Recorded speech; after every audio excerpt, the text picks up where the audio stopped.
Hi, my name is John Petrucci. Welcome to my video. I'm going to be discussing and demonstrating various concepts, ideas, and approaches that have helped develop my style and sound. And hopefully you'll walk away with some insight on practicing and songwriting and developing your overall skills as a player. But before we start, let's make sure we're in tune. Here is my open A string. Get that in tune with your A string and then tune the rest of your guitar to that. I'll see you when you're done.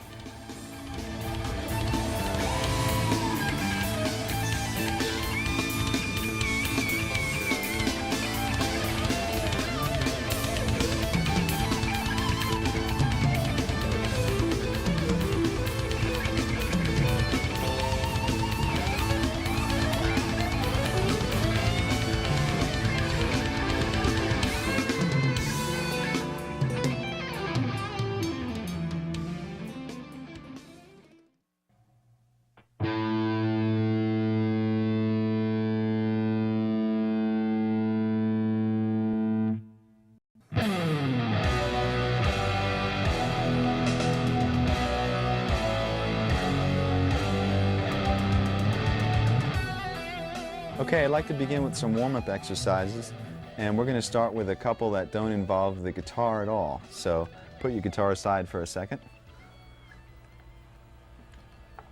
And what we're going to do here is we're going to stretch the muscles that basically are involved when you're playing guitar.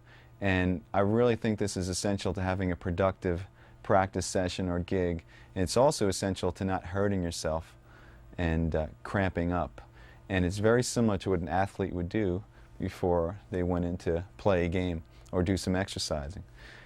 Okay, the first one begins with stretching the back and shoulders and arms. And guitar players tend to slouch when we practice, so these are really important. We're going to start with stretching your arm across your chest. Ooh, my arm just cracked, and yours might also. But you can feel it basically right through your back and your shoulder and your arm. And you should hold these stretches for about 10 seconds each. And then do the same thing with the other arm. Then after that, you can pull your elbow up over your head like this. And you can feel that stretch right through here and in through your back. And then once you do that, you can repeat these exercises as many times as possible. You can move on to your wrists. And we're going to start with stretching this part of the wrist by pulling your hand gently towards you. Don't pull too hard. You don't want to hurt yourself. Just feel it sort of warmly burn through here. Hold that for 10 seconds. And then do the opposite this way, and you can feel that burn through here. Don't pull too hard and don't crack your knuckles. You're just trying to stretch the wrist. The last stretch is your thumb, and what you're going to do is gently pull your thumb towards your arm this way, and you can feel the muscle stretch throughout here. And then repeat the same procedure with the other hand, and you can do this as many times as you feel necessary. And you should hold each stretch once again for 10 seconds each. Now let's move on to massages.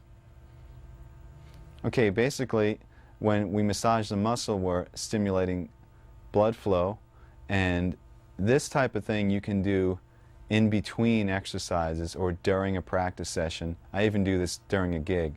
So let me show you the areas that might be sore or cramped up. Basically, starts with your shoulder muscles, the front of your shoulder, up in here, and use a pretty strong amount of pressure. You can use either your thumb or the heel of your hand or your fingertips. And then the outside of your forearm, this tends to cramp up a lot. And then your hand, and once again you can use your thumb, and you can massage through your palm by using pretty strong pressure. And you can also individually do your fingers like this, going all the way to the tips. And this is great, once again, in between exercises. It really helps to keep your hands limber and loose. And there are other simple things you can do, but just like rubbing one hand with the next and whatnot. And these type of exercises between the stretching and massaging should get you prepared to actually play the instrument. And the great thing about these is that you don't have to be playing. This could be as you're walking into a session, or if you have a couple of minutes before you go on stage or whatever. And it should help you have a more productive practice or gig and also prevent injury, which is very important.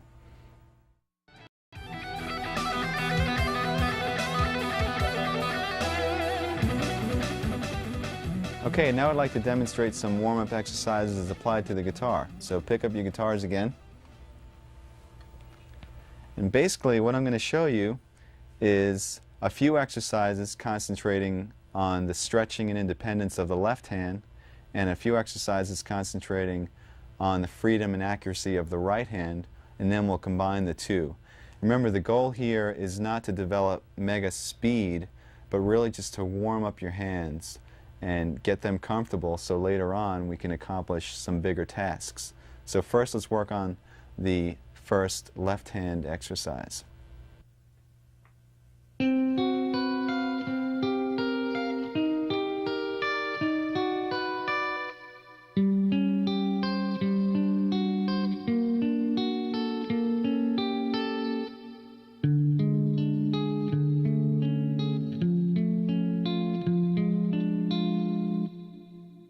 I suggest that you start this exercise higher up on the neck, because once we get into some stretches, it's going to be a little bit difficult as you go down low where the frets are bigger. And basically, your right hand isn't really that important right now. I was playing the notes separately.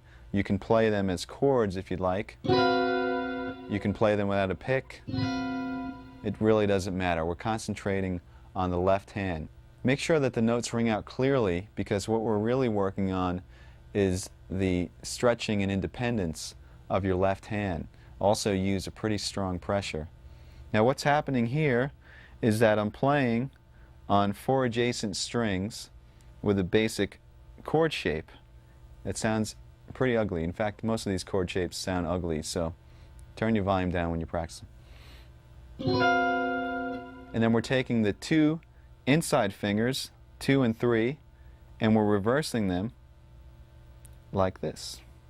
Then we're taking your 2 outside fingers, 1 and 4, and reversing them.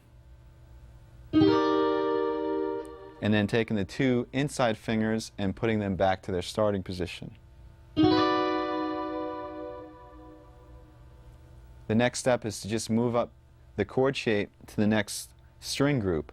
So between the A and the B string, and repeat the same motion, and then move up to the last string group between the low E and the G string, and repeat the same 4 chords again.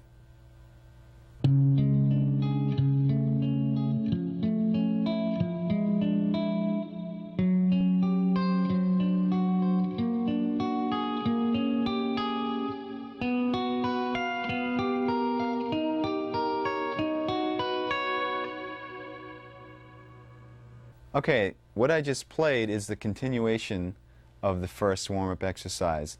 Basically, when you're through, you're going to have a sequence of stretches that continue down the neck. So this is considered part 2.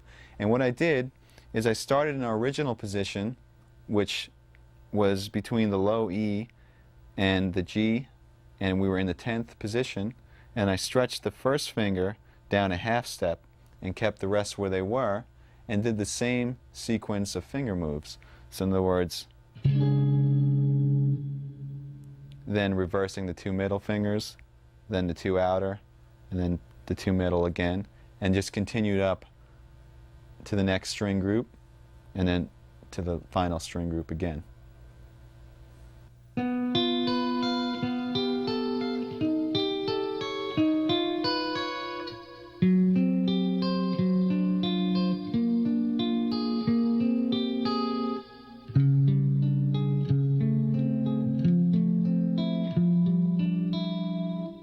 All right, that was part 3 of the exercise.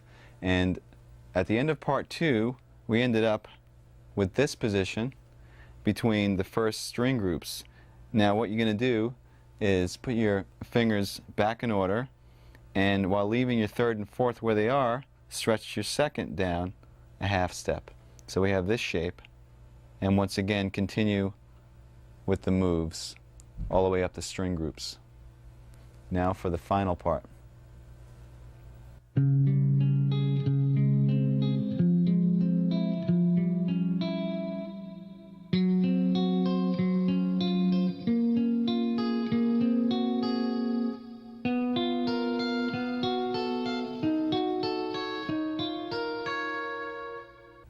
Okay, that was the final part, and if you haven't guessed already, what we did is we moved our third finger down a half step while keeping the pinky where it was. So we had this shape. This time the stretch is between your third and fourth finger, and continue with the pattern until we got up to the first set of strings again. And then all you do is you bring your pinky down a half step, which brings you to the exact same shape that you started with, but you're a half step lower, because we started originally in the 10th position, now we're in the 9th position. And that's the first warm-up exercise. Okay, the second warm-up exercise for your left hand is basically a variation of the one that we just finished. You can start in the 10th position again with the same setup, and we're going to do the same moves.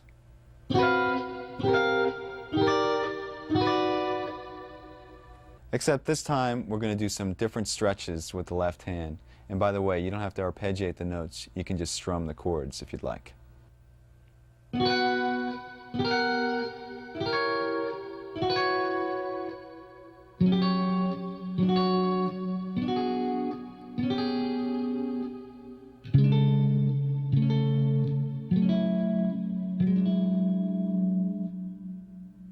Okay, this stretch was different in that instead of moving one finger down a half step, we move the first finger down a half step and the fourth finger up a half step.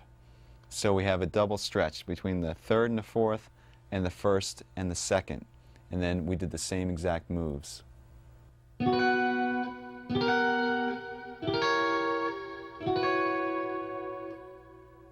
Okay, now we'll do the final variation on this exercise, and this involves yet a larger stretch. Here's how it goes.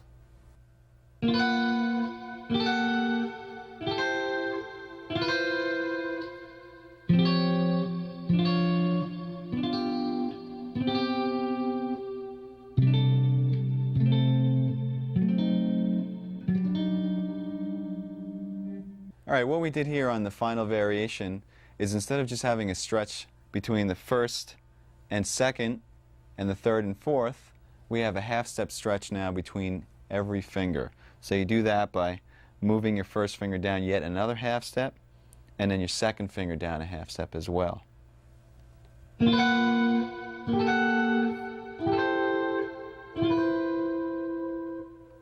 Remember when doing these exercises to make sure that the notes ring clearly, and see just how far down the neck you can go by moving downward by half steps. Now, for all you crazy guitarists out there, there is one more variation that involves some super stretches. Remember, don't hurt yourself.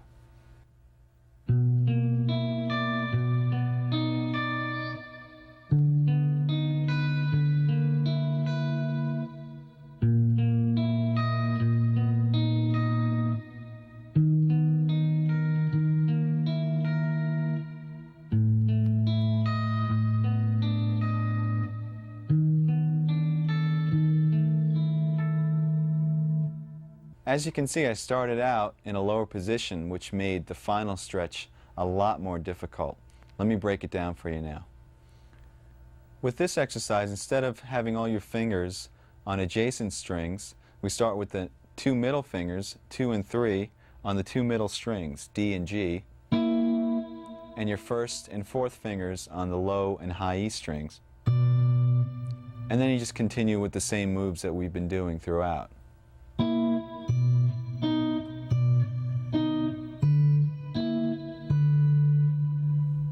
The moves from here should look familiar. We move the first finger down a half step, and the fourth finger up a half step, and then the first finger down one more half step, and the second finger down another half step, creating a full step between each finger for the ultimate stretch. What I usually do is I play these exercises in sequence, one after the next without stopping. I start on the 12th or 10th fret and work my way down chromatically until I can't stretch anymore.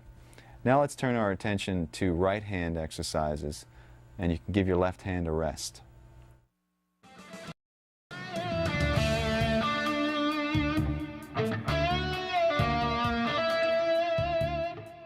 The next exercise concentrates on the flow and precision of the right hand and has many variations. So let me demonstrate it in its basic form.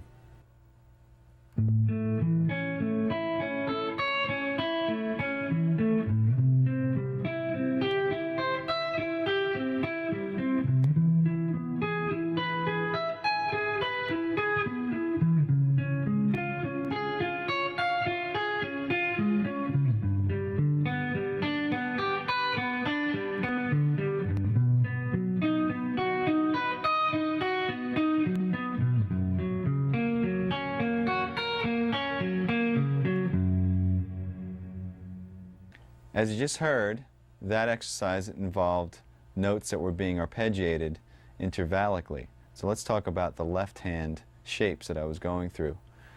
It's based off of a major bar chord form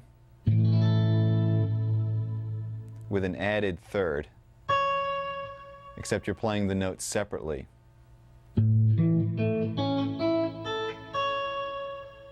And then we just sort of intervallically disperse those notes. Now that bar chord is moved up through a progression that doesn't make too much sense, but at least makes the exercise a little bit more interesting. It goes A major, C major, E major, C sharp major, G major, B major, and F sharp major.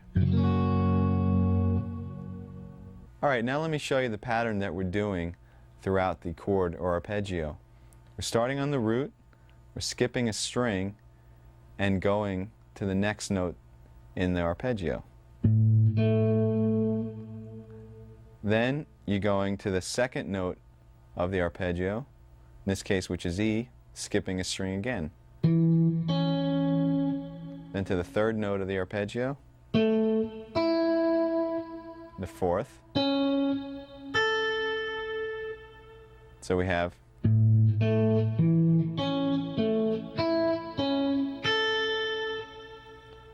remember to pick down, up, down, up, down, up, down, up.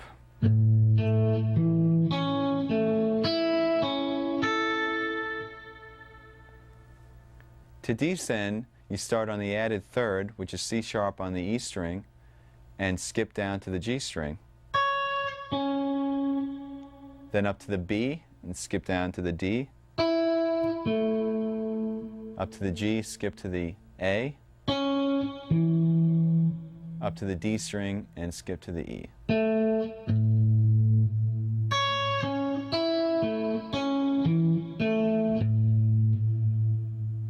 Remember once again to keep your right hand picking consistent. Down, up, down, up, down, up, down, up. Don't let that falter at all. So here's what it sounds like when you combine the two.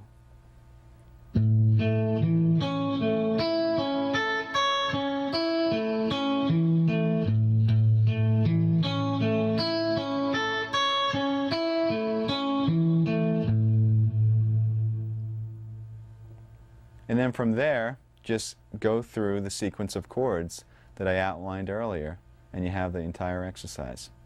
Okay, now that you know the initial exercise, all the variations involve the right hand, and we're going to concentrate on our picking. First of all, instead of starting with a downstroke and using down, up, down, up, down, up, do the same exercise starting on an upstroke and consistently playing up, down, up, down, up, down throughout the entire exercise. That's going to look like this.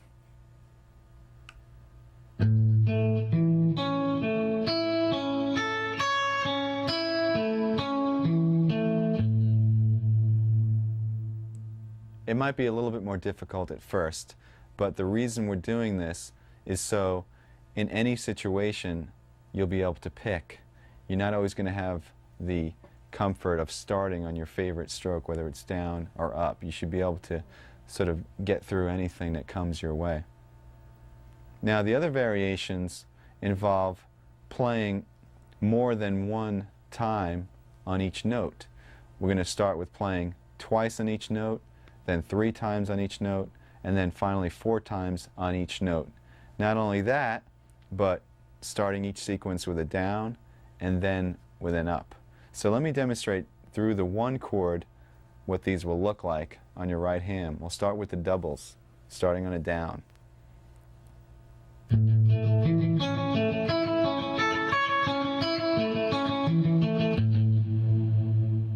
Then double starting with an up.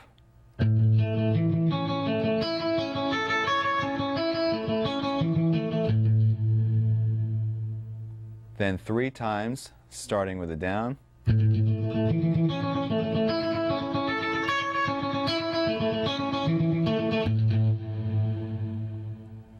Three times starting with an up.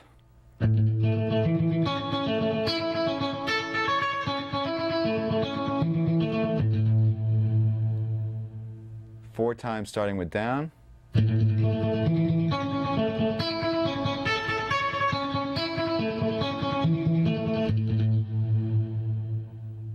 And finally 4 times starting with an up stroke.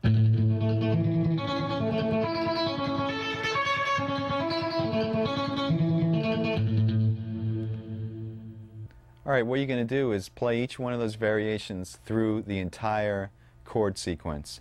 Just remember to keep the notes very even, and also to keep that consistent alternate picking, especially when you're playing triplets, going from one string to the next, because there's an odd amount of notes per string. Really watch that you are keeping a consistent down, up, down, up. Now let me demonstrate what it would sound like playing 2 notes per string through the entire sequence, just so you can have an example.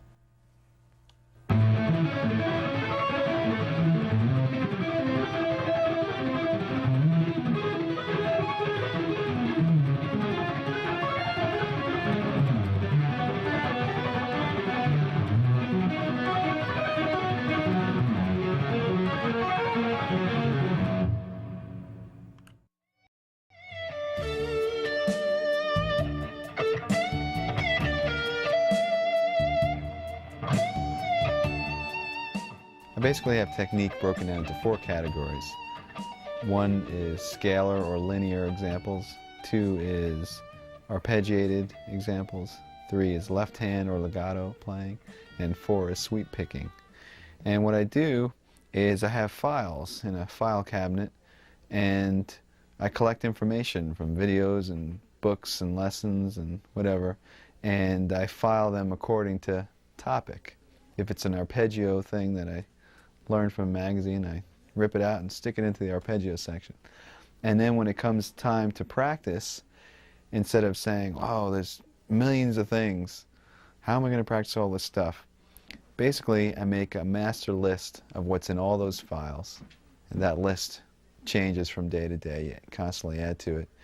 And you sit down and you basically customize a practice session. So let's say you have about 2 hours to practice. I personally have 4 categories, so I'd pick one item from each one of those categories and practice that item for a half hour. Move on to the next, practice that for a half hour. And then by the time I'm done after 2 hours, I've covered the entire topic of technique.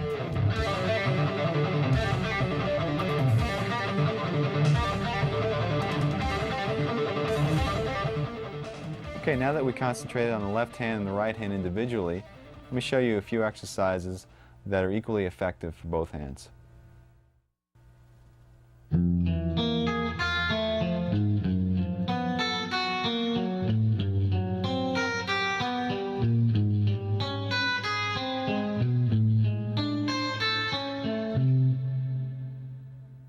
Okay, this exercise starts with your first finger on the low E string on the first fret in the first position.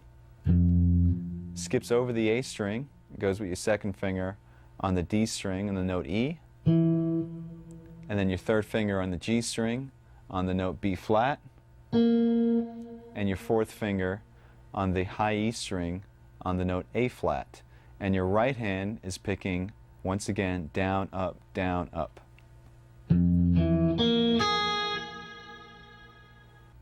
Now the next step is to simply flip your hand, sort of like a mirror image. So your first finger is now on the high E, and your fourth finger is on the low E, and start from the high E and go down to low E with the picking, down, up, down, up.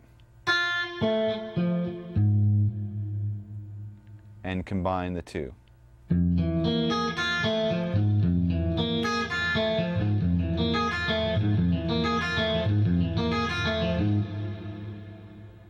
What I did after that is I ascended chromatically, and you should take this all the way up to the 12th fret, and then descend using a similar but slightly different pattern.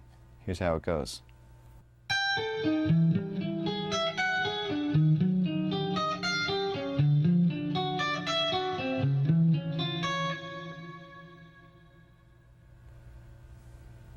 Okay, all I did there is, instead of starting on the first finger and ascending 1, 2, 3, 4, we started on the pinky on the high E and descended 4, 3, 2, 1. Once again picking alternately, and then we reversed that image like a mirror and started on the fourth finger once again on the low E.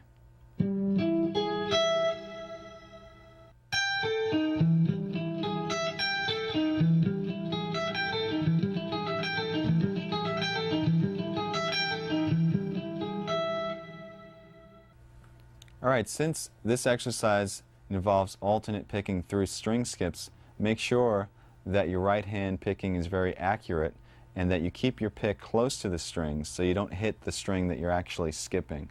It's called efficiency of motion.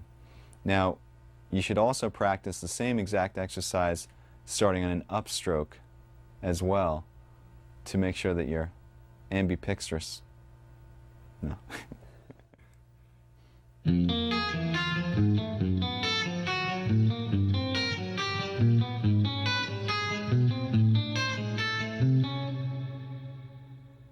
That was a slight variation on the exercise that we just did. Instead of playing the notes in order, 1, 2, 3, 4, I'm playing 1, 3, 4, 2, 1, 3, 4, 2. And the notes and skips are exactly the same. Make sure you keep the picking alternate. Let me show you now the descending version.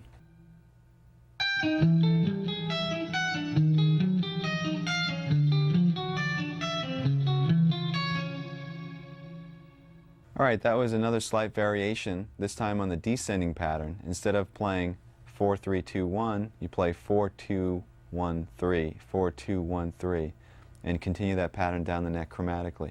Remember to keep your picking alternate the entire time. And that will wrap up our warm-up exercises. I usually play these type of exercises for, I guess, about 10 to 20 minutes before actually tackling some more difficult practicing or a gig or whatever. And it usually helps to get both hands acclimated to the guitar, especially when you're cold. So have fun and make sure you warm up.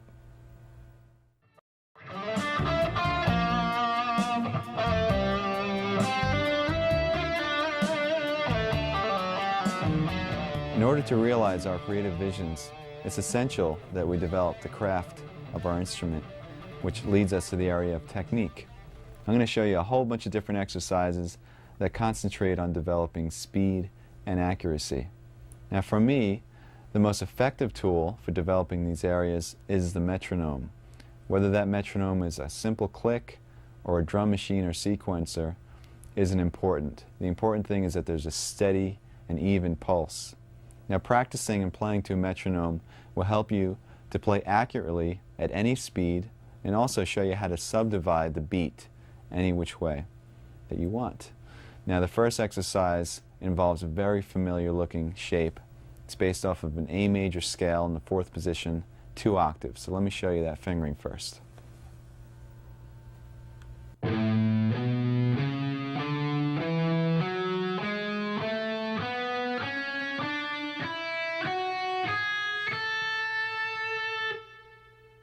This exercise involves playing to a steady pulse. In other words, the speed or tempo of the click is not going to change but how we subdivide that click is going to change. First, we'll start with playing one note per beat, which is chord notes. Now, I have a metronome setting of 66 beats per minute, which is really slow, but by the time we're done, you're going to be playing a lot of notes per beat, so it's important that we start slow. Remember also to keep a consistent down, up, down, up, down, up picking pattern the entire time. Here is chord notes to the metronome.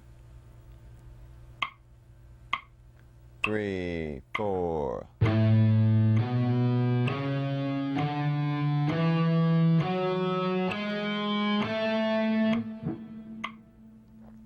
Now when you're playing this, remember, it might seem easy, but really concentrate getting even spacing between all those notes. It's actually more difficult when you have a lot of space in between the clicks.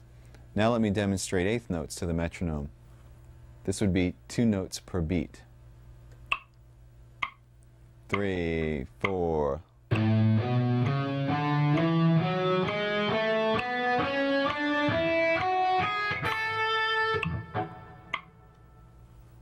And now triplets, which is 3 notes to the beat. 3, 4.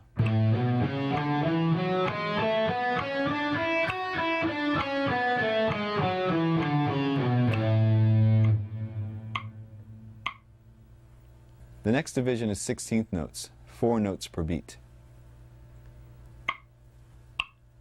3, 4.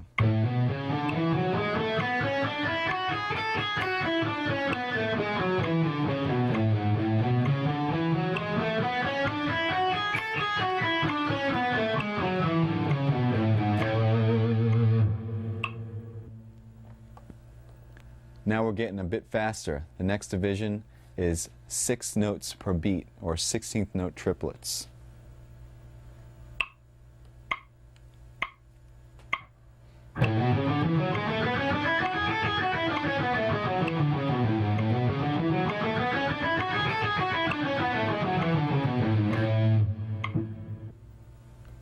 And the last group is 32nd notes, or 8 notes per beat. And this is going to be quite faster than what we started. But remember, the pulse didn't change at all. It's just the division of that pulse. 3, 4.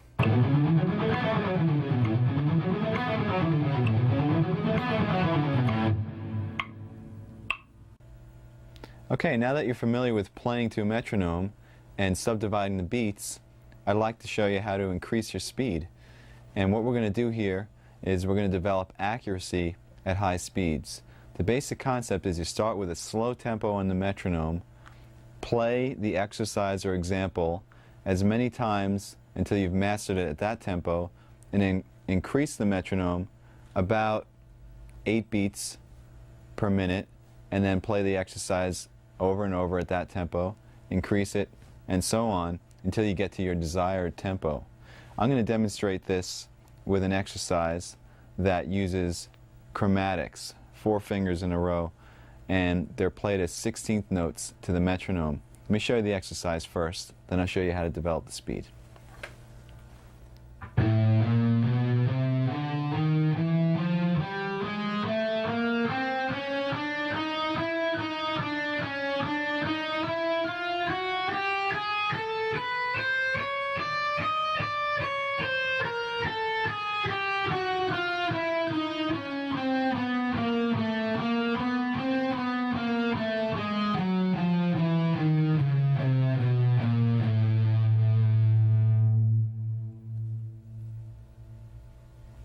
As I mentioned, this exercise is based off of a 16th note pattern, which means you're going to be playing 4 notes per beat.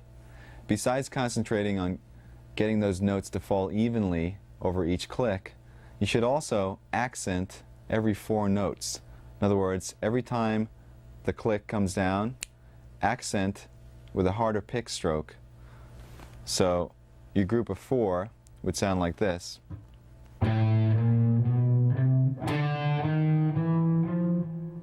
Etc., etc. And what this is going to enable you to do is when you get faster and faster, that accent will be your reference point. In other words, at a slow tempo, your accent might just sound like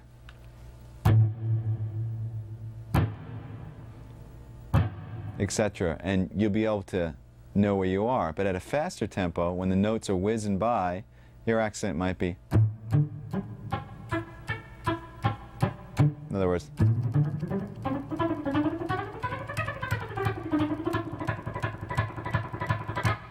and that's how you know exactly where you are when you're playing at fast tempos.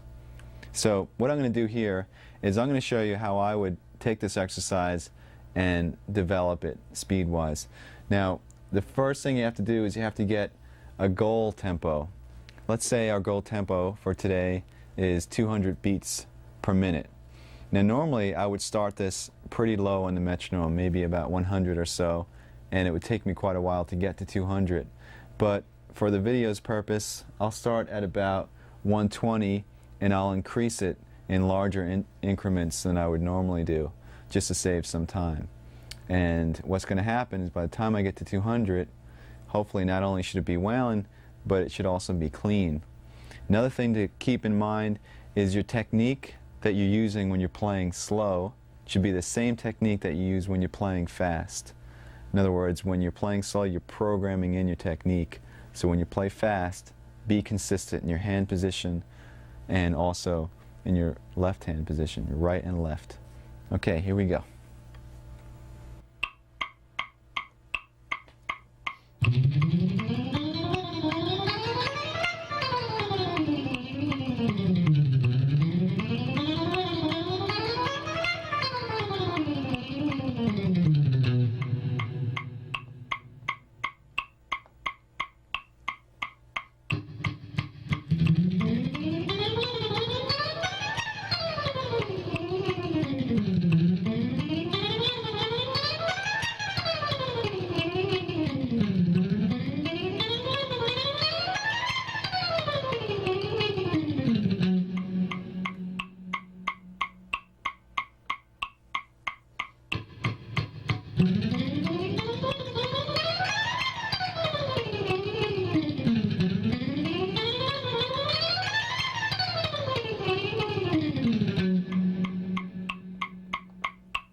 Okay, so we finally reached 200. Now, like I said before, normally that would take a lot longer because I'd go in increments of 8.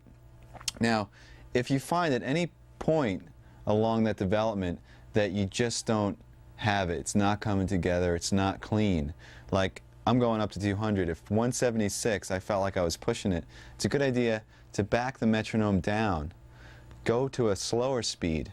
So I was at 200, let's say that was difficult, I'll go back down to about 170. Try to get comfortable there first.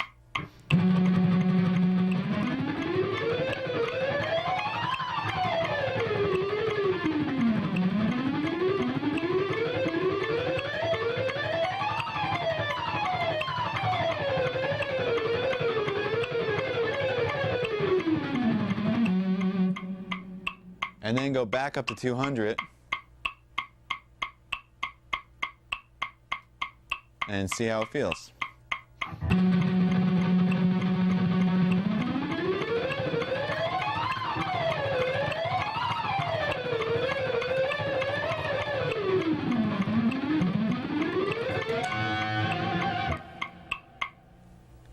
On a similar note, if you reach this desired speed that you're going to and you still want to push the envelope a little further, what you can do is, let's say you want to hit 208 now. Go past 208, go to like 216 and just kill yourself, and then go back to 208 and that tempo will feel a lot easier. Let's attempt that.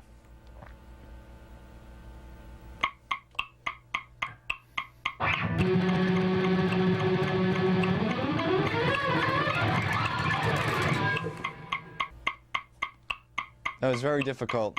Let's go back down to 208 and see if it's any easier now.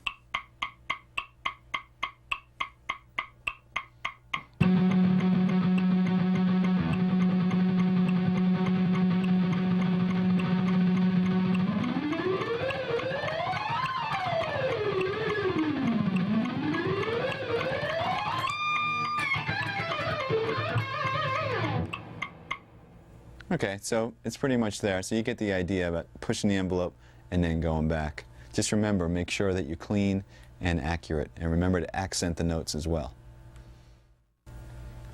Okay, now I'd like to demonstrate the same technique, building speed and accuracy, but this time with a 16th note triplet pattern. You're going to play 6 notes per beat, and it's based off of a 3-note per string pattern in E minor. So here it goes.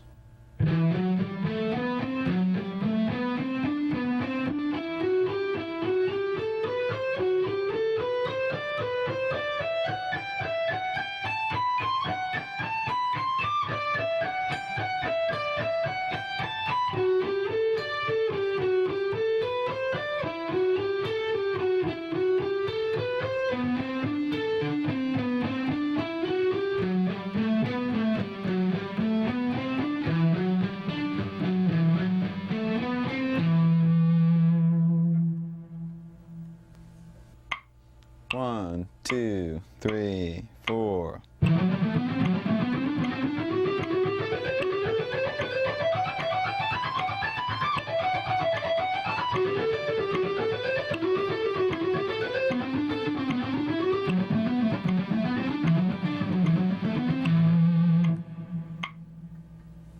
Okay, then you would follow the same steps to get to your goal tempo.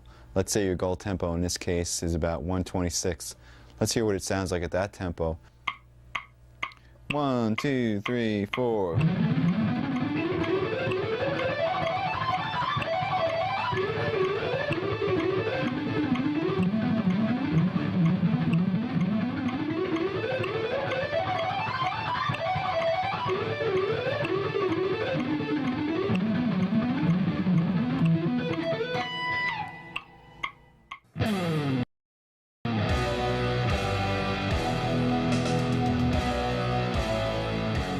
My first band experience technically was actually the first time I even picked up a guitar when I started again when I was 12. And these friends of mine, actually our ex-keyboard player, everybody would gather at his house because he had a piano. And I remember they were playing some Neil Young. They were playing Hey Hey My My. And they assigned me the little down, down, down, down. That was my part, and I sat there getting that. And I guess that was kind of a band experience.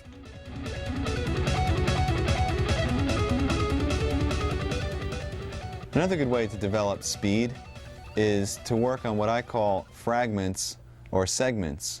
That is, if you have a long exercise or passage that's really difficult to play, instead of trying to swallow the whole thing, take bites, work on small sections and develop that section and then connect them one by one until you have the big picture. This way you can concentrate on one little thing at a time as opposed to tons of notes. Now I have several examples of what I call scale fragments, and they're little patterns that you just play over and over and over and over, and eventually I'll show you how to develop these into long scale sequences that you can use in soloing and whatnot. So let's start by going through the different scale fragments.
of the examples I just played were in the key of G major.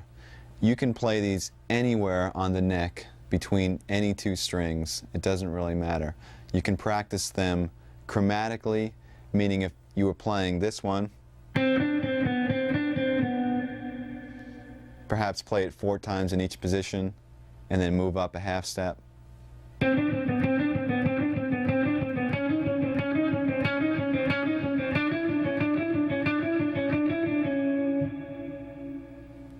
Or you can pick a key and play them diatonically. In other words, conform your fingers to the notes in the key.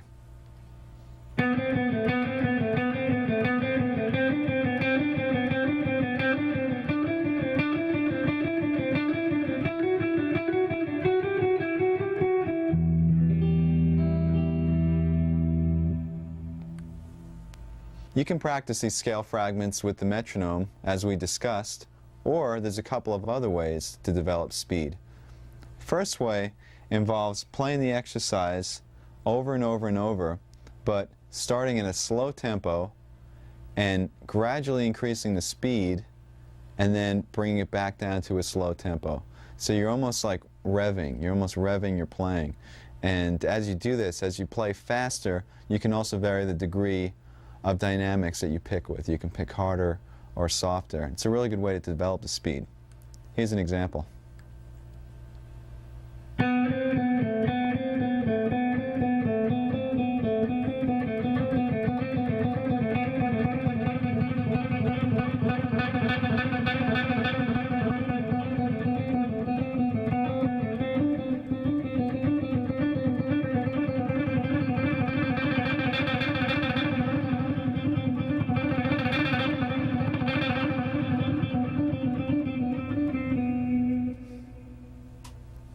Another way of developing speed is by playing the exercise over and over and over, but this time playing consistently at a slow to moderate tempo and then sort of blasting out a fast tempo only a couple of times. So in other words, you're jogging for a while, then you're going to sprint for a second and then go back to jogging. This is a way to build stamina as well as speed. It sounds like this.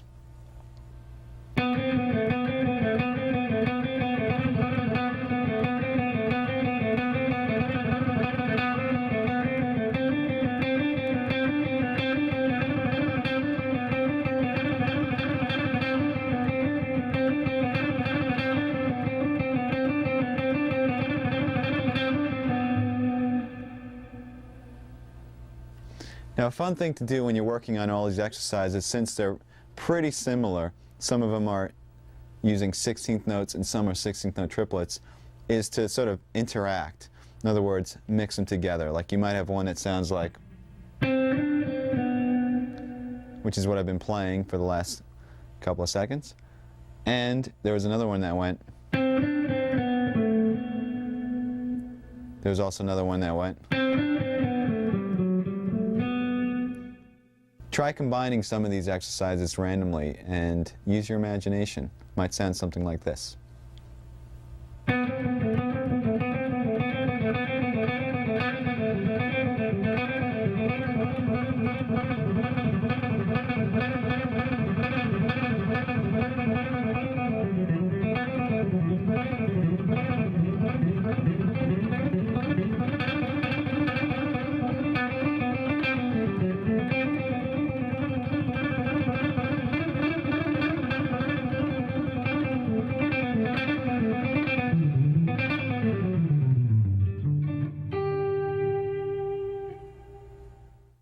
Each one of these fragments could now be used in a longer sequence of notes, perhaps a run through a scale or whatnot.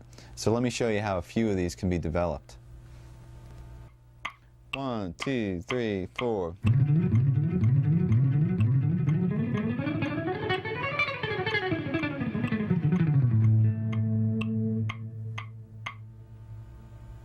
You should recognize the first part of that as the 3-note per string fragment that we did before. Except I transposed it to the key of A and played it through an A major scale.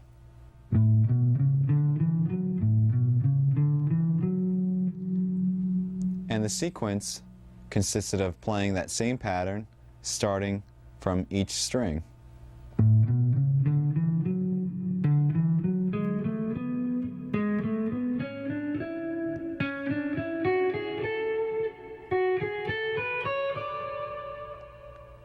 And then using the descending pattern to do the same thing.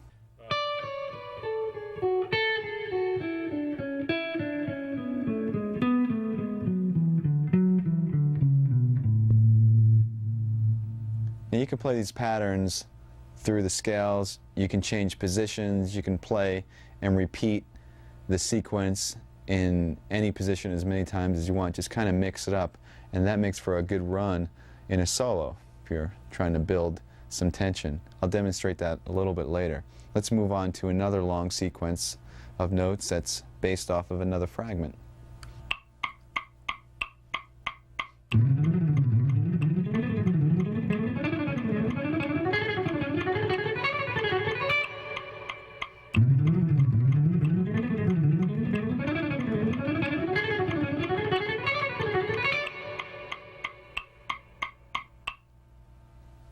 And here's the descending version of that.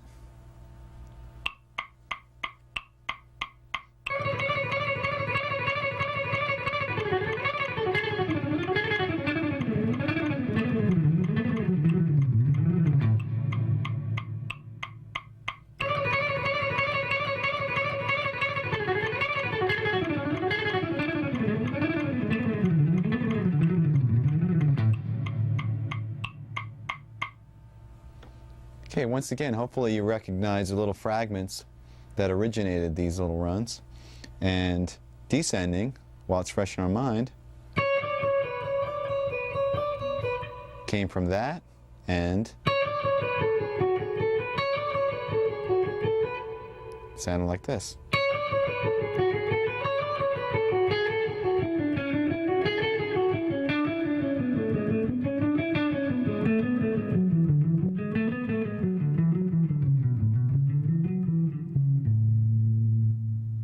And ascending was pretty much the same thing, except starting on the first finger.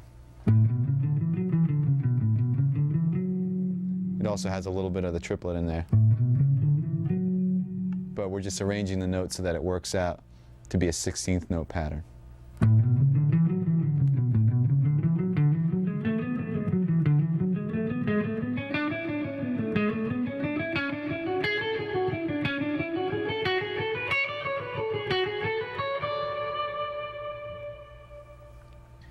Here's another example using a fragment that includes string skipping.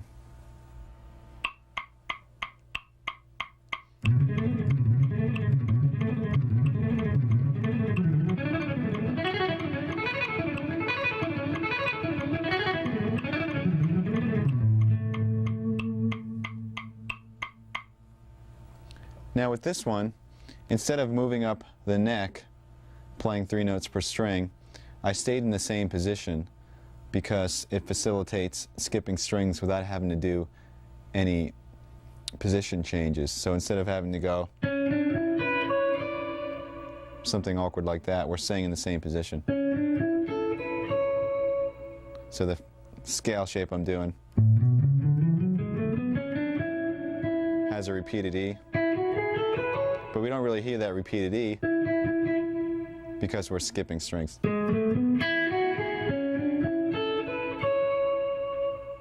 Here's the pattern slow.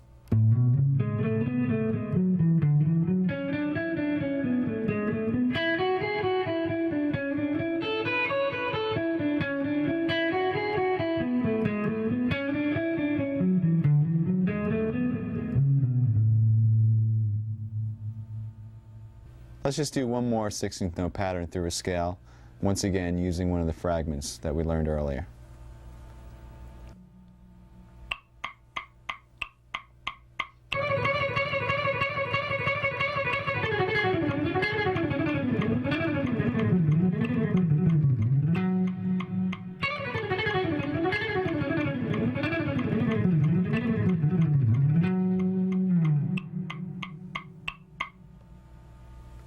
Here it is slow. See if you can recognize the fragments in this one.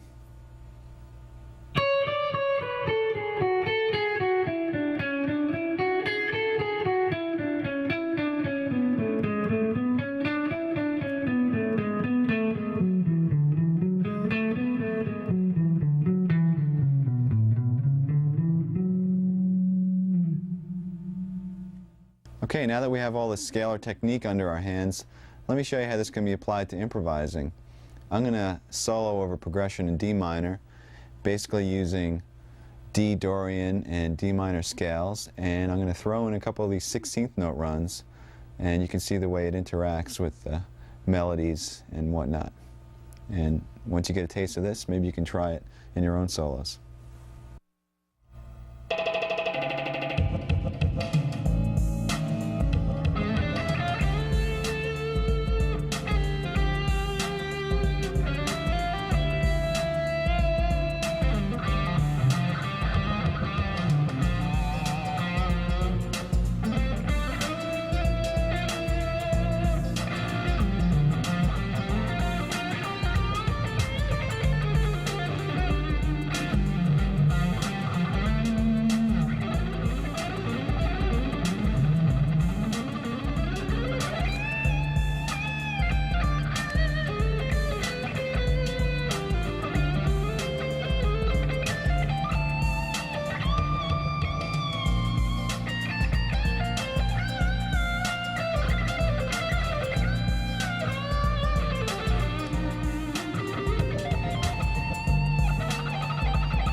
When I first started playing, I probably had some of the same typical influences that kids my age had. It's like Black Sabbath and Zeppelin and The Who and Iron Maiden, and then I started to get more drawn towards the guitar players. And as I played more, I was drawn to players that really had unique style. I was really into Rush and Alex Lifeson and Steve Howe with Yes, Randy Rhoads, and then I finally discovered Steve Morse, and my life changed. I heard the Bash for the first time, and I was just like, this is unreal. Got every Dregs album, and started getting into Steve and the Dregs, and Al Di Meola and Alan Holdsworth. I had a similar experience here in Stevie Ray Vaughan for the first time, like just blown away.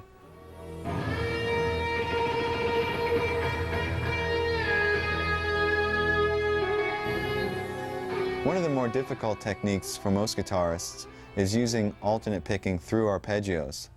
Now this has been something that's been difficult for me for a while, and it's actually making me kind of mad, so I analyzed what the problem was, and I came up with an interesting little fact. First of all, the problem always seemed to arise when I was encountering what I call inside the string picking. Now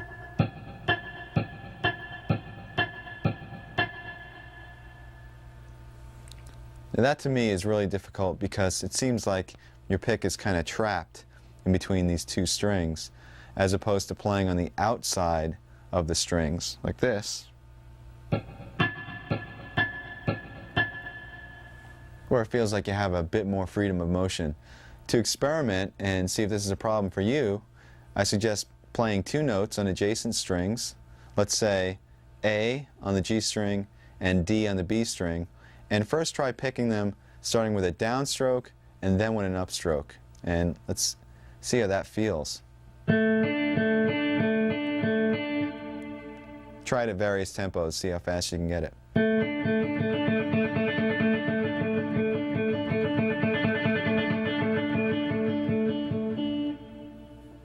Now do the same thing, but start on an upstroke and go up, down, up, down. You're going to encounter that inside of the string picking phenomena. Let's try that.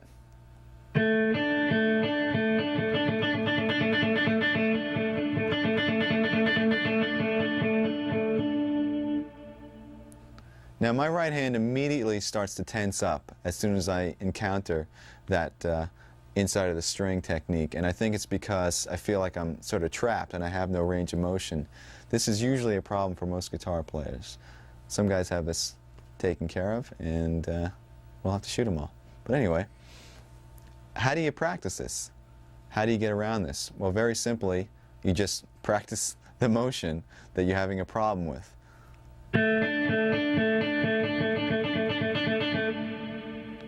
Now, this could be very boring if you sit there doing that for any period of time that's going to make it effective. So what I've done is I've come up with a little etude that practices and concentrates on the inside of the string picking. And by the way, if you ever have something that you're trying to work on and you need to develop it, come up with some little progression or etude or song. It makes it a lot more interesting. So let me demonstrate it for you now slow, and then I'll play it up to tempo.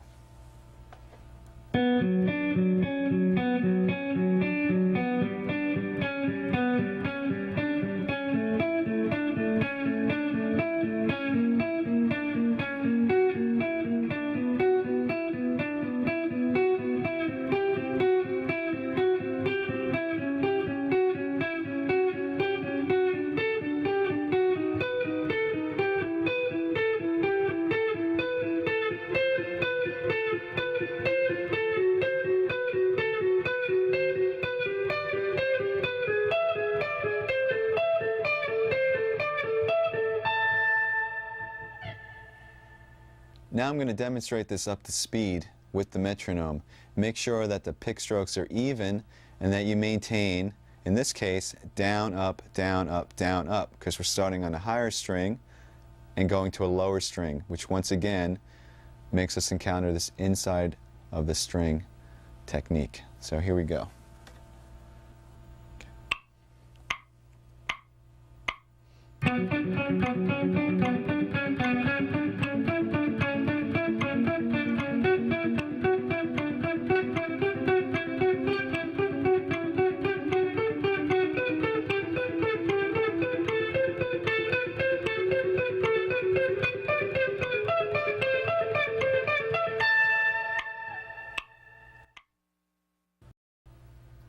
Now that exercise specifically narrows down the problem and concentrates only on that problem.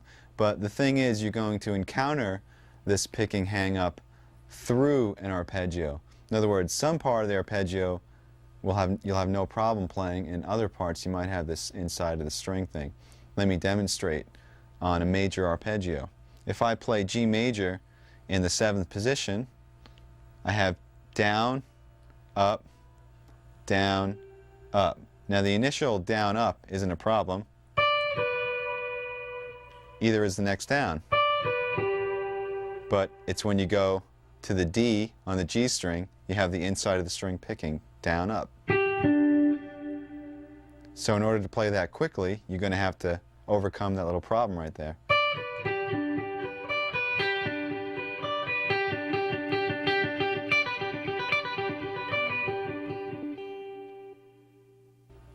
So once again, instead of practicing that same arpeggio over and over, I came up with another little etude that incorporates major and minor arpeggios, and that picking hang-up is kind of snuck in the middle of the arpeggios. So it's not just only concentrating on that, but it's incorporating it into a larger picture. Here it is slow.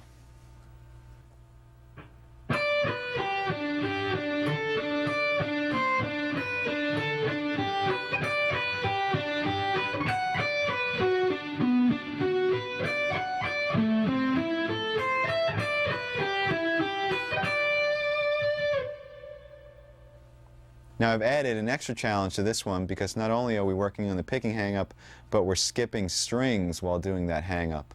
Let me show you where that happens.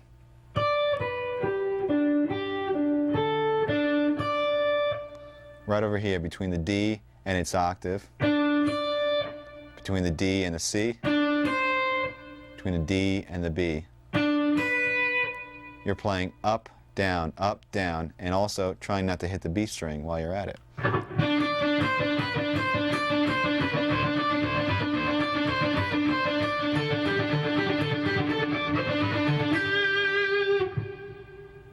Here it is up to tempo.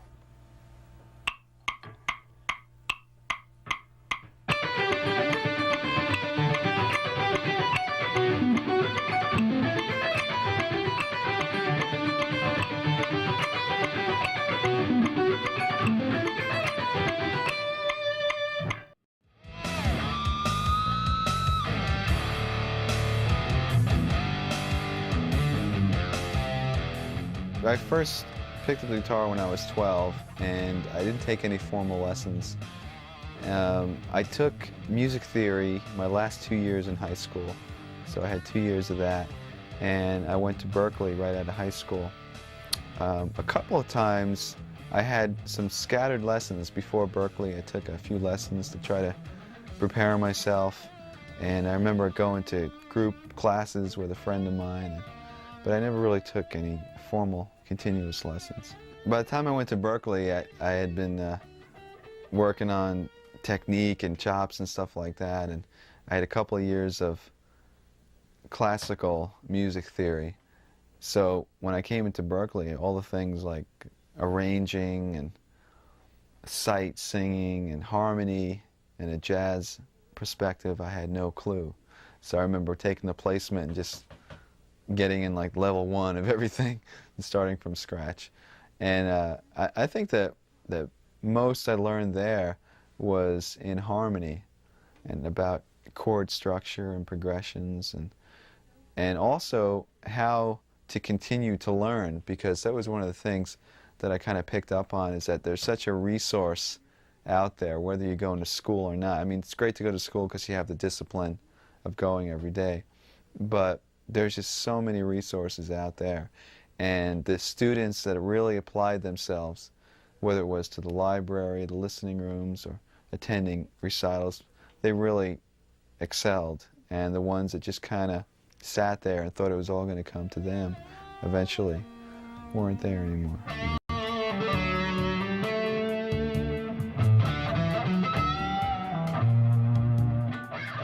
Now I'd like to concentrate on left-hand strength. What we're going to do is we're going to work on some scale fragments once again, but instead of picking them, we'll play them legato. In other words, we'll use all hammer-ons and pull-offs. And basically, I'm going to show you a couple of different patterns, and then I'll show you how to practice them. So let's start with the legato patterns.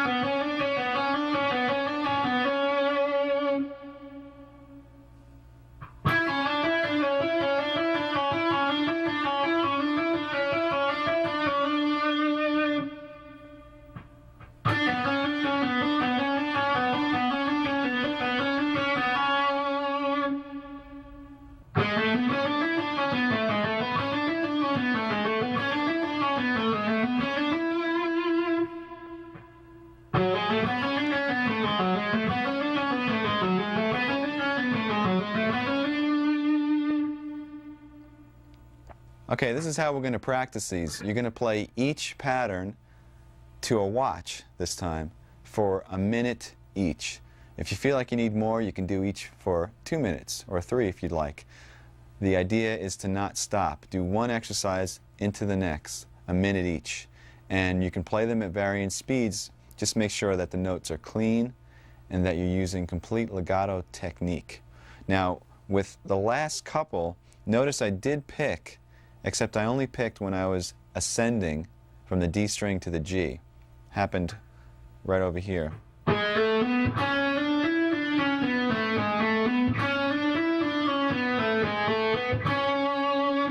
So in this case, it was on the C sharp.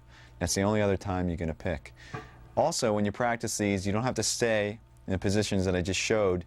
You can practice them on any string. You could stretch your fingers out. You can play them in any position, in any key, diatonically or chromatically. Let me demonstrate a little bit. Remember, 1 minute each without stopping.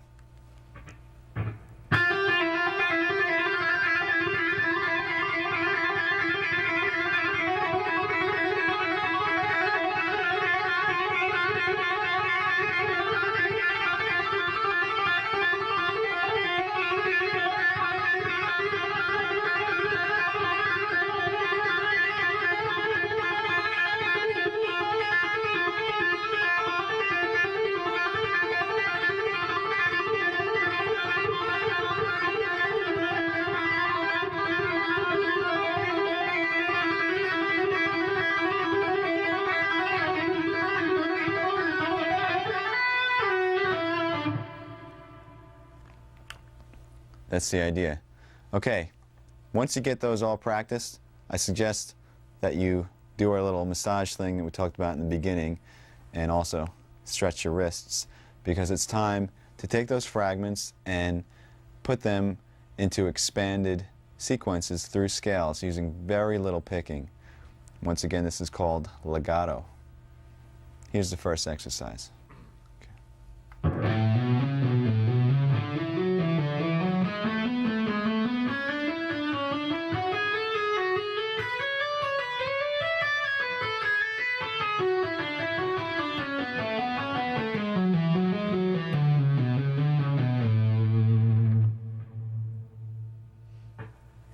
Okay, basically what I did is I took one of the fragments, the one that went like this,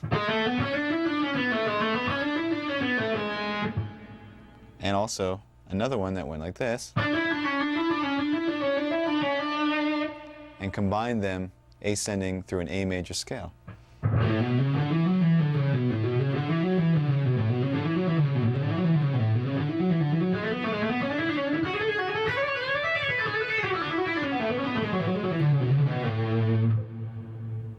Descending, we shifted up to the next position in the key and worked our way back down the scale. Let me play the two scale positions by themselves, just so you know what they sound like straight through.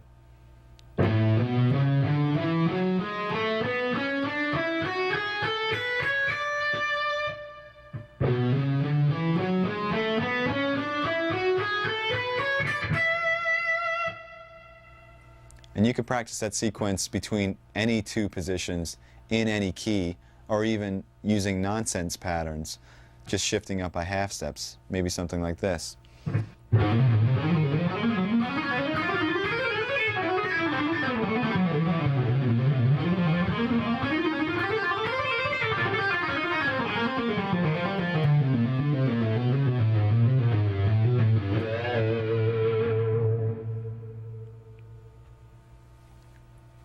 Now let's hear the original pattern up to speed.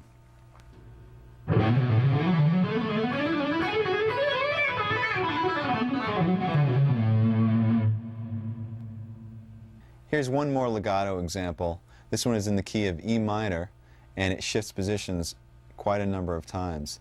So practice it slowly and make sure that you get those position shifts clean and clear. This also involves some right hand tapping. Here it is slow.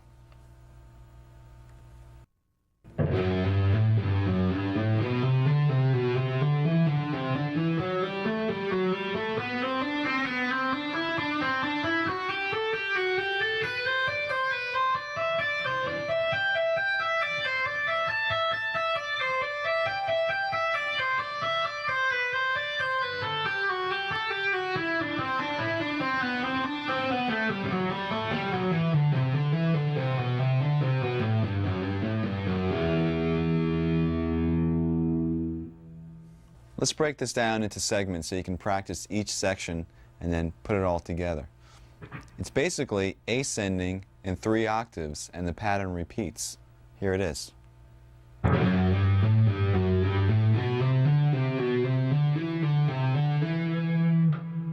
it's starting on F sharp and ending on E, and then starting on F sharp an octave higher,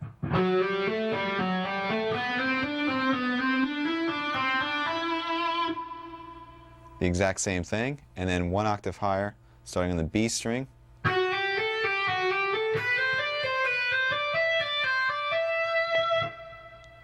So this is a perfect example of practicing segments and then connecting all of them to get the whole run, because you might just want to practice each octave at a time.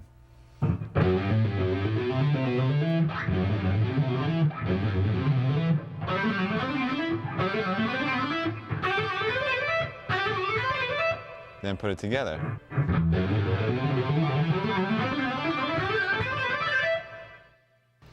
When you get to the top, you're tapping the G on the high E string, and it's basically a double tap.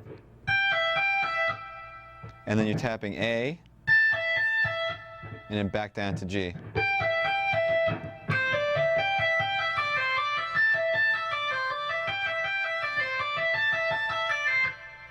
So you could practice that small fragment a few times and get that under your fingers.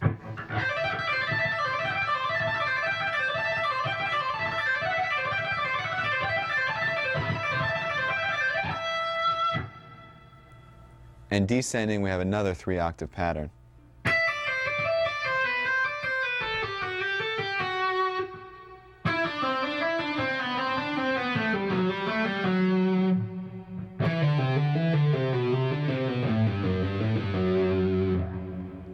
So you can practice each one of them as a fragment, just master that octave.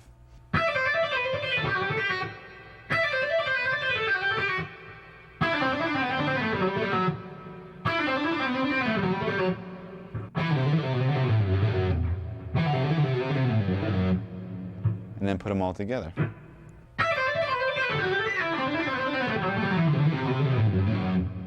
Now I'm going to play the whole thing, ascending and descending up to tempo.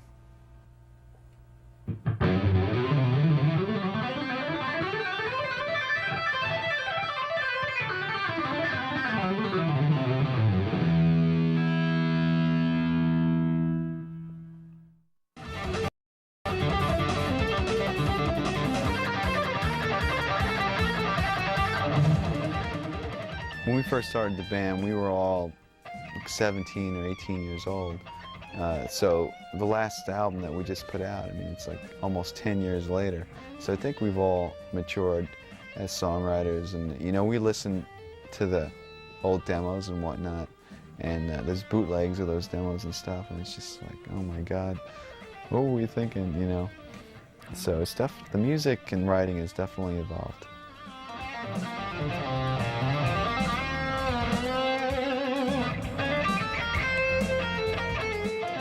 To wrap up the topic of technique, I'd like to introduce a different style of picking other than alternate.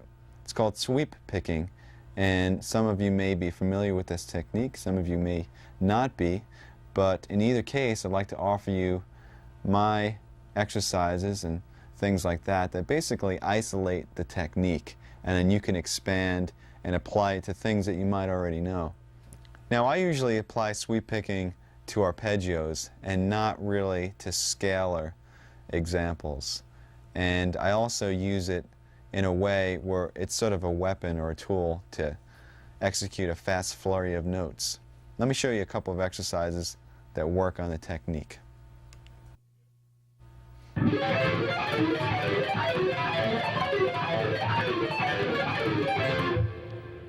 All right, there's two things to keep in mind when working on this exercise. One of them is to separate the notes of the left hand. In other words, you're not playing chords, but you're separating the notes and playing arpeggios.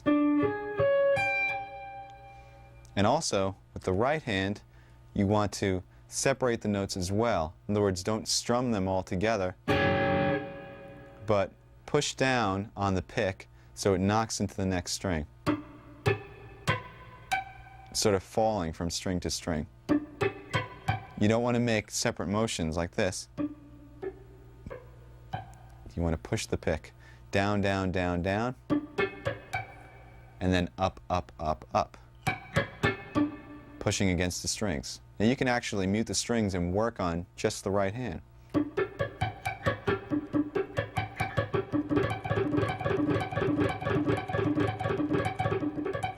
You don't want it to sound like this. You want the separation. The left-hand pattern is very similar to some of the warm-up exercises we were doing. It involves 4-finger mirror type shapes. It starts 1, 2, 3, 4, then reverse, and go 1, 2, 3, 4 again, starting on the high E. Move up a half step and play 4, 3, 2, 1 from the D to the E string. Do the mirror image and play 4, 3, 2, 1 from the E to the D. Here it is again.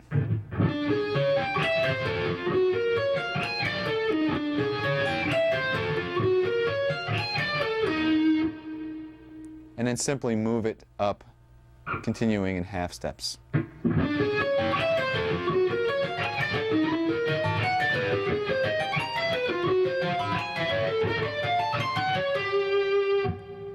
You can also play this on different string groups if you want.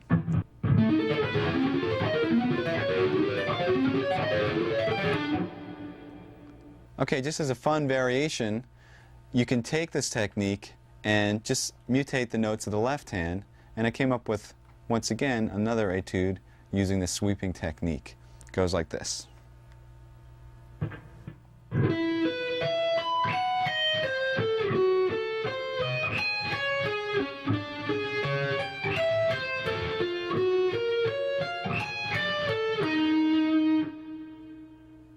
Here it is played to the metronome at 176 as 16th notes up to speed.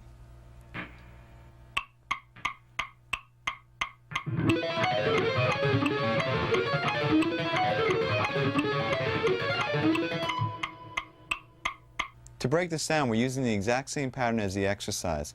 In other words, 4 notes ascending and 4 notes descending, and then doing the same thing starting on the pinky, except I just changed the notes. We start on E, and we're playing a power chord, E, and then the 5th B, and then we're doubling that, E and B.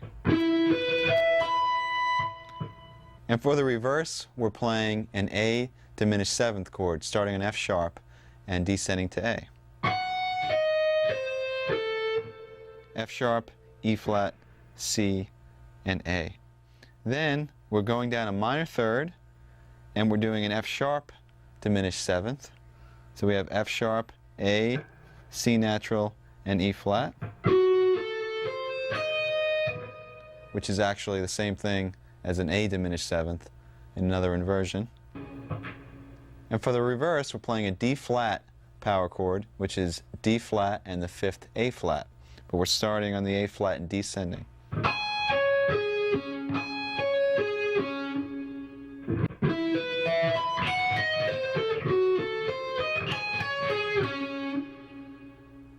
And to finish it up, we're doing the original exercise.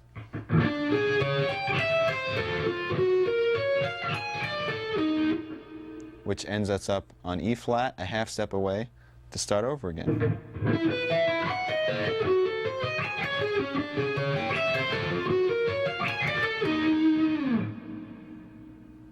Here's one more sweep picking exercise. This one's applied to arpeggios. Let me demonstrate it for you slowly.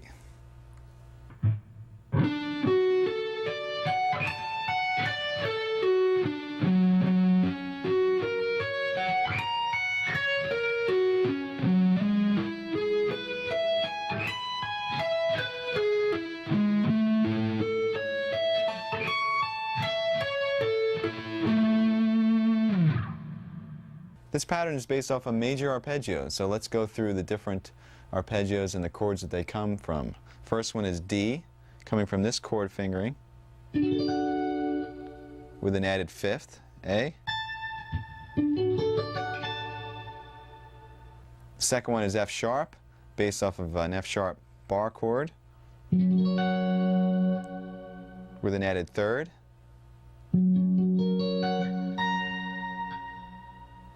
The next one is E major, based off of this chord form, once again with an added 5th. And the last one is A major, based off of this bar chord with an added 3rd.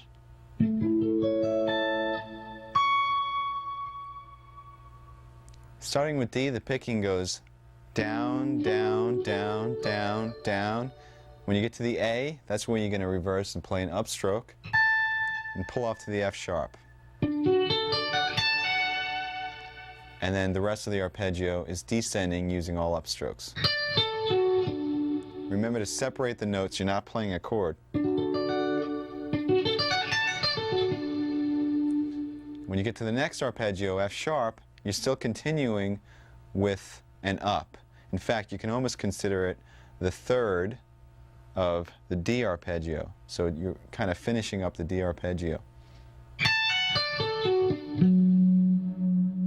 Because after that, we're going to repeat the F sharp and start with a downstroke and outline the F sharp major arpeggio. Down, down, down, down, down, down, and then up on the A sharp. Pull off to the F sharp and continue all consecutive upstrokes to finish off the arpeggio.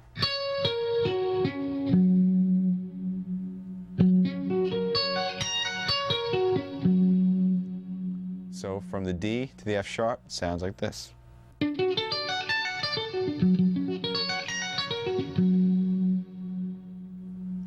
Then we're going to move up to G sharp, which is the third of E, and basically we're going to follow the same exact pattern. So starting with a down, reverse at the top where the fifth is, do a pull off and come back down using all ups. Repeat the third of the chord, which is G sharp, and then move up a half step and play the A major arpeggio the same way. And that's it. Here it is up to tempo.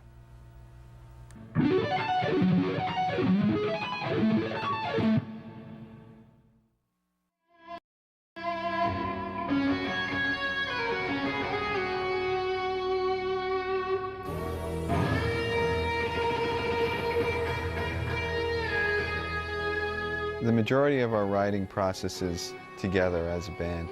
Somebody usually has a progression or groove or an idea, and they bring that in, and it's basically we just jam on it. We set the tape recorder and just kind of go for it, and out of those jams some solid ideas start to happen, and we start working on arrangements, and before you know it we have a song. Do you write lyrics yourself at all? Yes, I write lyrics, and I'm really interested in lyric and melody and how that contributes to the song, the real importance of the lyrics and the melody and the vocalist.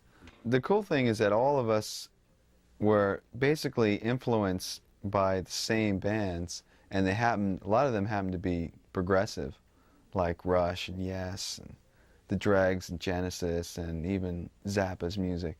So when we all got together at Berkeley, it just kind of naturally came out, this type of music in Odd Times, and even you know, using the harmony that was a little bit more experimental or creative and whatnot. And it was just kind of a natural direction for us all.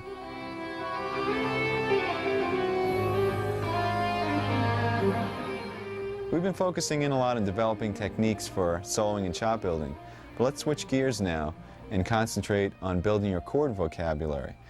What we're going to do is we're going to take the ever-faithful power chord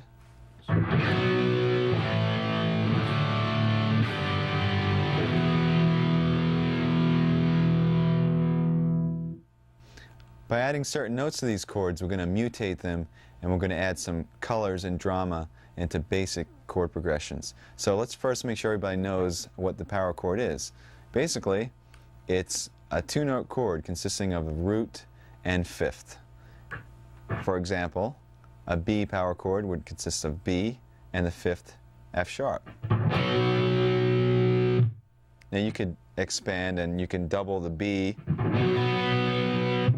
or you can put the fifth in the bass, which makes the chord sound even heavier, so the F sharp will be below the B. This is really effective.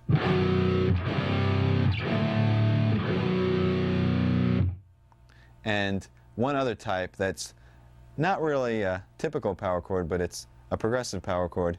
You take the root, the fifth, and you add the ninth on top. It sounds like this.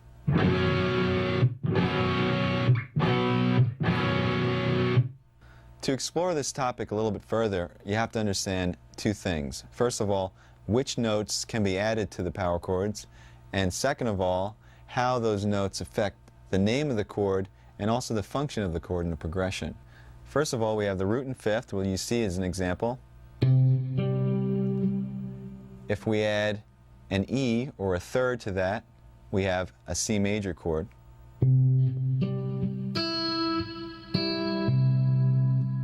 If we add an E flat to that, which is a minor third, we have a C minor chord.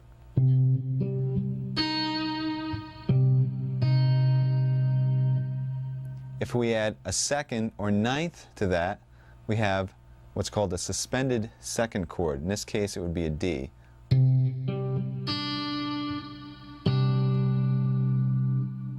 If we add a fourth to that, we have what's called a suspended fourth.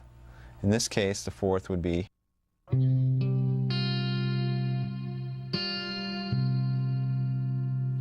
All of those chords added one note to the power chord and drastically changed the sound. Now let's go through some chords that add two notes.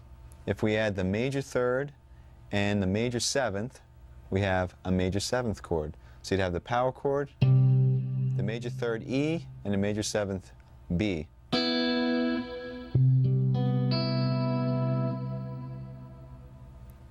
If we add the minor third and a flat seventh, we have a minor seventh chord. In this case, it would be an E flat and a B flat added to the power chord.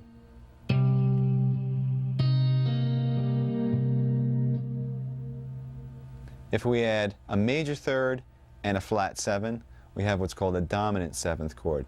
In this case, E is a major third, B flat is a flat seventh added to the power chord.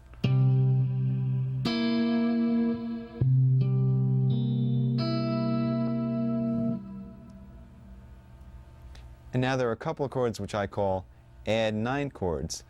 What they are major and minor chords. So we're going to have a major and minor third added, and on top of that, the ninth as well.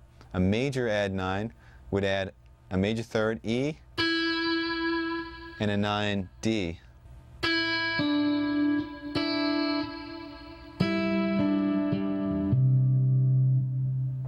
A minor add 9 would add the flat third, E flat, and the ninth, D.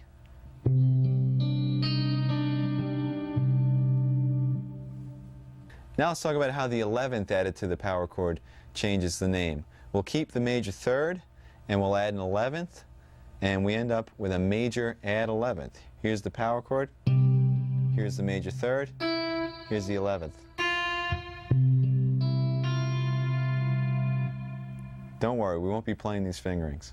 And the final chord is a minor 11th chord where we add three notes, the minor third, the flat 7, and also the 11th, which once again is F. And just to make this easier for now, we'll put the 5th in the bass. Now what this new information allows us to do is to take a simple chord progression that you wrote, maybe you have a great melody going, and develop the sound of the chords to add some spice. Let's say the chord progression we have is all power chords A, F to G. Very, very typical.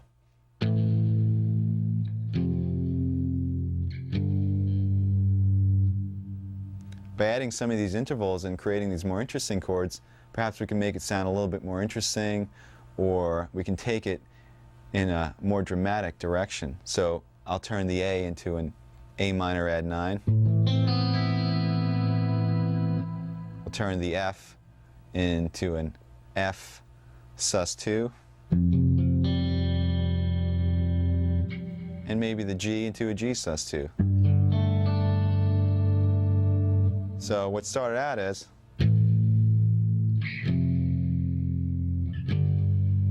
now it sounds like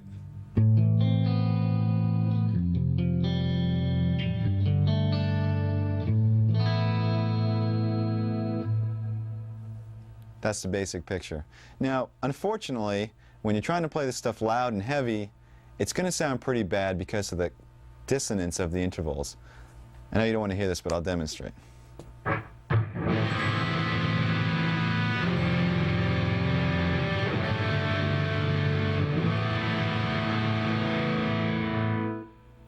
Some of them don't sound that bad, but once we start getting to 11ths and 7ths, believe me, it's horrible. People will cringe. So here's where orchestration comes into play. What we're going to do is we're going to divide the part up into two separate parts. And you can do this when you're recording, or you can do it in a band. If you have a bass and guitar, you can divide the parts up. Or if you have two guitar players or guitar and keyboards.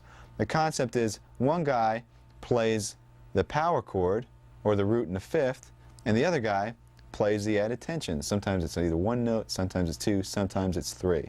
So I have a couple of examples that demonstrate how, in our case, open strings added to power chords will create some interesting sounds. So let's go through the different chords we can create, and then we'll make a little song out of it.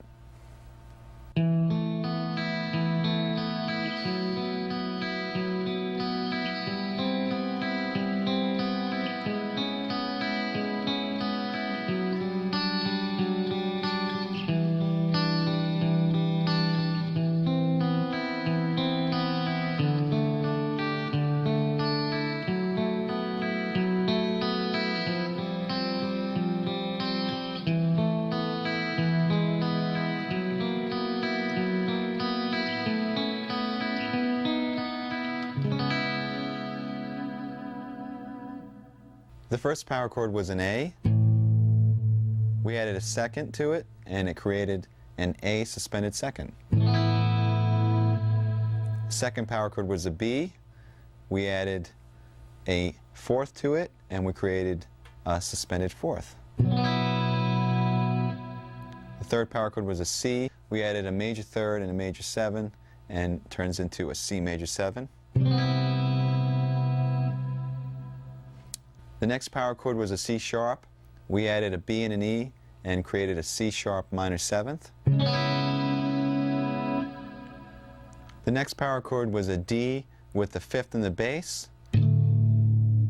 We added on a major third and an 11 and created a major add 11 chord.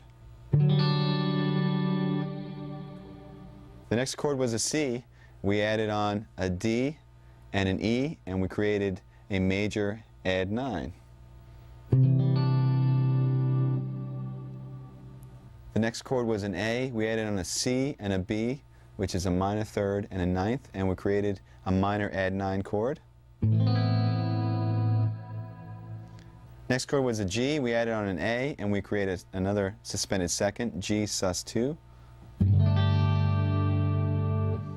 And the chord after that had F sharp by itself in the bass, and we added on a D, an A, and an E. So what we have created is a major chord with an added ninth, but the third is in the bass. Next chord was an F sharp. We added on an A, a B, and an E, and we created an F sharp minor 11 chord. Chord after that was an F. We added on a G, and we created an F sus 2.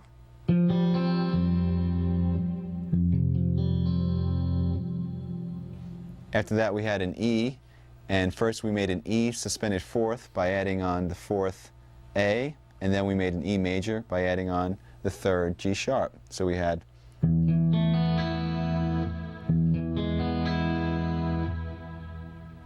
the next chord was an F sharp. We added on an A sharp, a B, and an E, and we came up with an F sharp 7 add 11.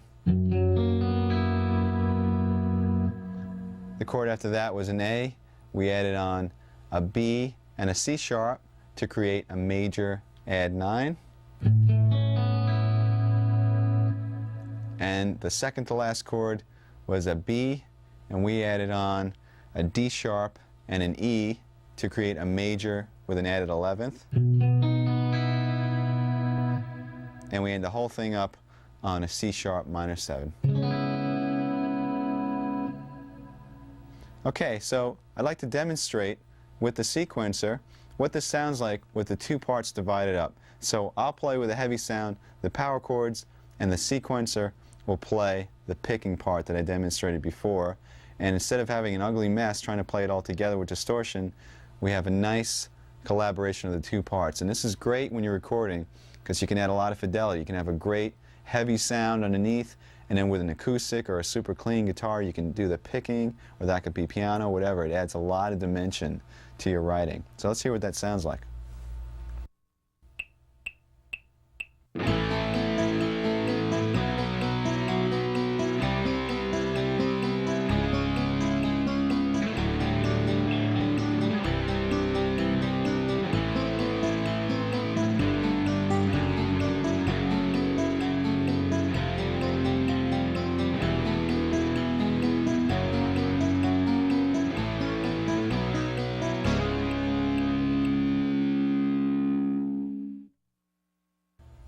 As you can see, our power chord has come a pretty long way. We started with some really basic nonsense, and we came up with some pretty cool sounding chords. Now, granted, the progression that I created for that exercise really doesn't make too much sense. So let me show you a little song that incorporates a lot of those chords and is more like a piece of music. I mean, you can use it for background to a vocal part, or it could be backing up a solo or whatnot, but it uses basic power chords that I'll be playing, and the sequencer will be playing the second guitar part.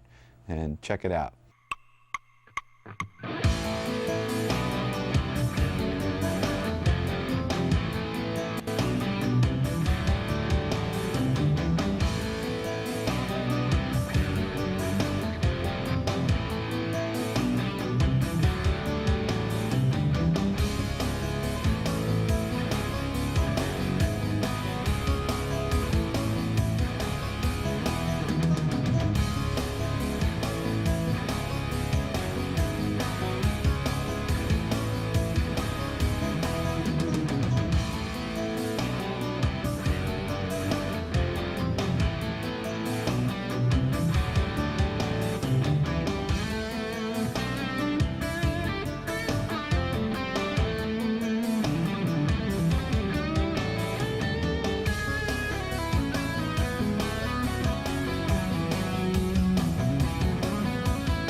Now, we've created a very vast and dense soundscape by using this technique. We're taking up a lot of space.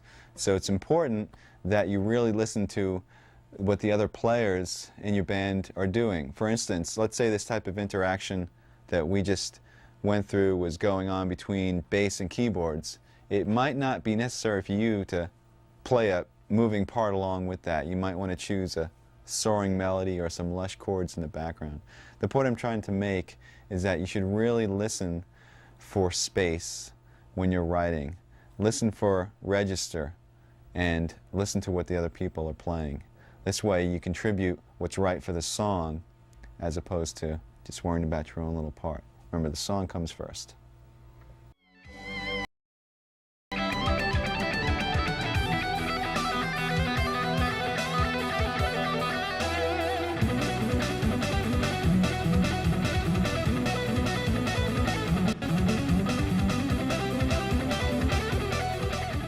Yes, it is.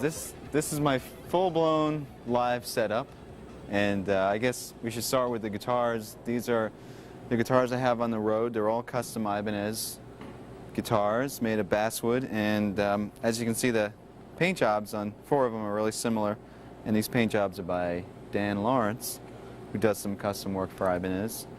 And basically, I have 2 7-strings. This one is sort of a prototype, and this is a main one that I use.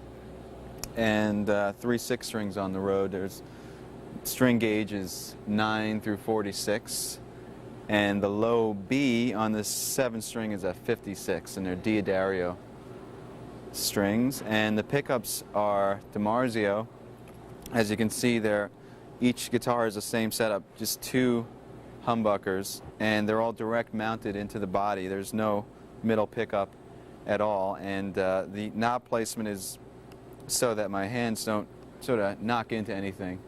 Like on a Strat, you might have a problem with your pinky or whatnot. And these pickups were custom designed by Steve Blucher for DiMarzio.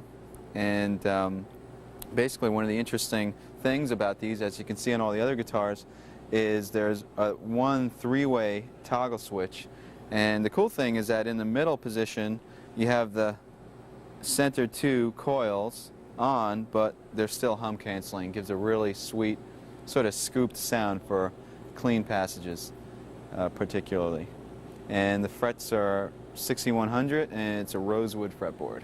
This is my live setup. This rack was custom designed by Mark Snyder, and basically you got 4 Mesa Boogie cabinets. They're Celestion Vintage 30 speakers in those cabinets.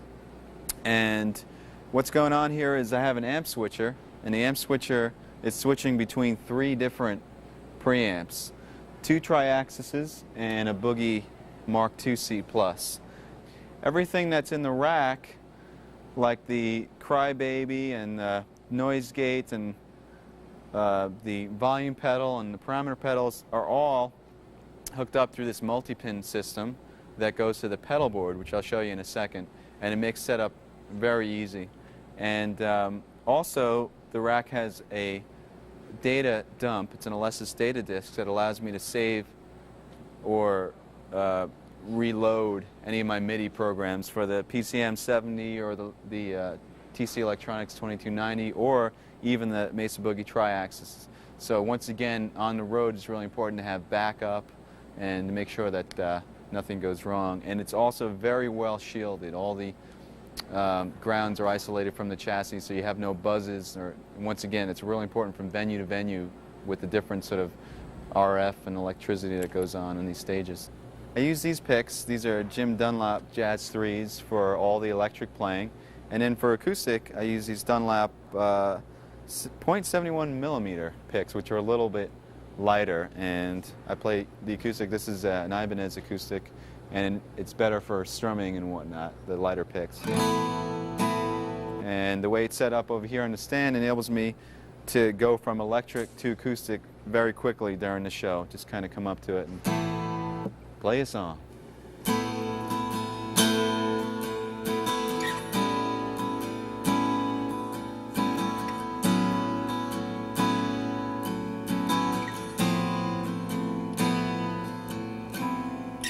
Okay, this is the pedal board that I use live, and this was custom designed by Mark Snyder. Once again, as you can see, here's the other end of the multi-pin that's coming in, and basically that has all your connections for the tuner and the Mesa Boogie Abacus pedal board, parameter pedal, a volume pedal, and a wah pedal, and that includes all the AC. Just one cable right to the rack and to the pedal board. And this is how I change my patches. Basically, each patch is designed so all your effects and amp switching and whatnot happens just with the press of one button. The cool thing about this rig is that it's very versatile. So not only do I have different patches for different sounds, let me demonstrate. You have a clean sound setting, different types of clean sound settings, like some with some cool delays.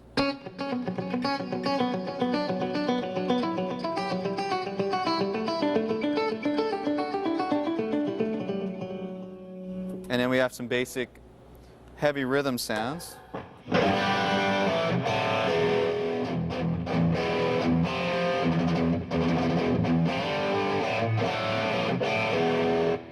Some other rhythm sounds with different choruses and whatnot.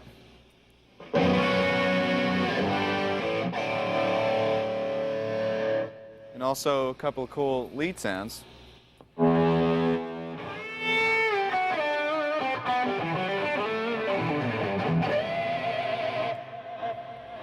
One of the cool aspects about this pedal board is the real-time control over the parameters. In other words, I can control the parameters of the tri-axis to shape the sound as I'm playing, or I can control the effects parameters to maybe add some more delay or take delay out or reverbs or whatnot.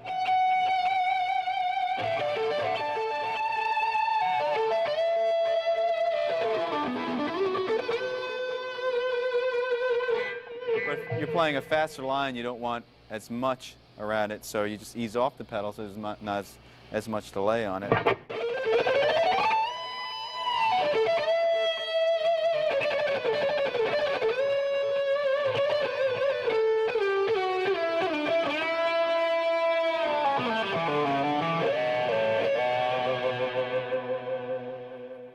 So you have full control over what you're playing. Well, there you have it. We covered a lot of ground in this video, and there's a lot of information to swallow. Just take your time and go through section by section and really try to get the most out of it. The best is to apply what you learn as well. I hope this has been inspiring and that you can use some of these ideas and approaches in your own playing and writing. And I had a great time doing this video. I hope to see you on tour. Bye-bye.